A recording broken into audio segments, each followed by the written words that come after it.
Many EV cars to be exported from China to Europe are German-made EV cars or French-made EV cars.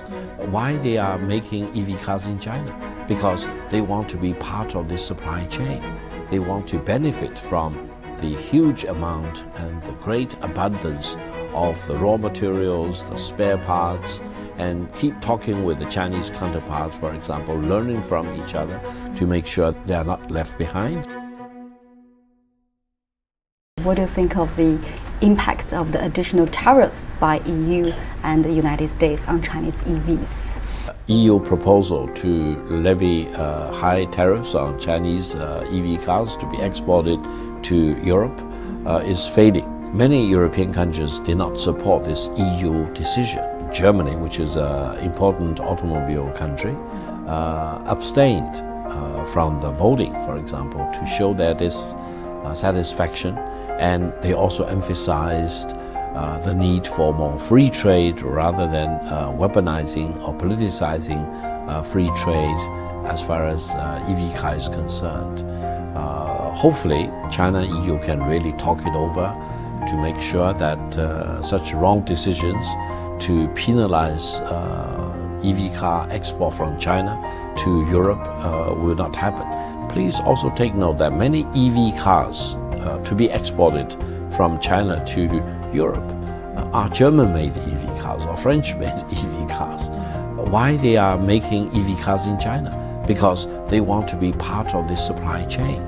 They want to benefit from the huge amount and the great abundance of the raw materials, the spare parts, and keep talking with the Chinese counterparts, for example, learning from each other to make sure they are not left behind, or, for example, they can catch up sooner and faster. Now, for China-US EV car rivalry, first of all, it is initiated by the United States. China is very open-minded. China wants to cooperate with the United States in different ways. China only exported probably thousands, if not tens of thousands of EV cars to the United States as a whole. So the amount is really negligible.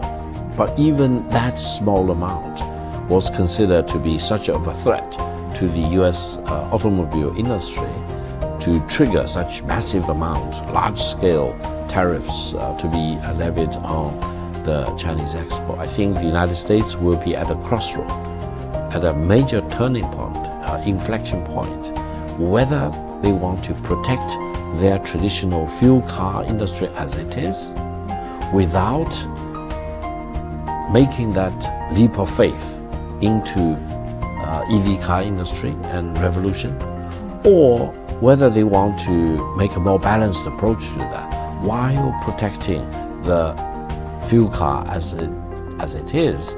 They also scramble into action to make sure that the United States is not left behind in the cold, I'm afraid, as far as this EV car revolution is concerned. So they can do one thing or the other thing, etc.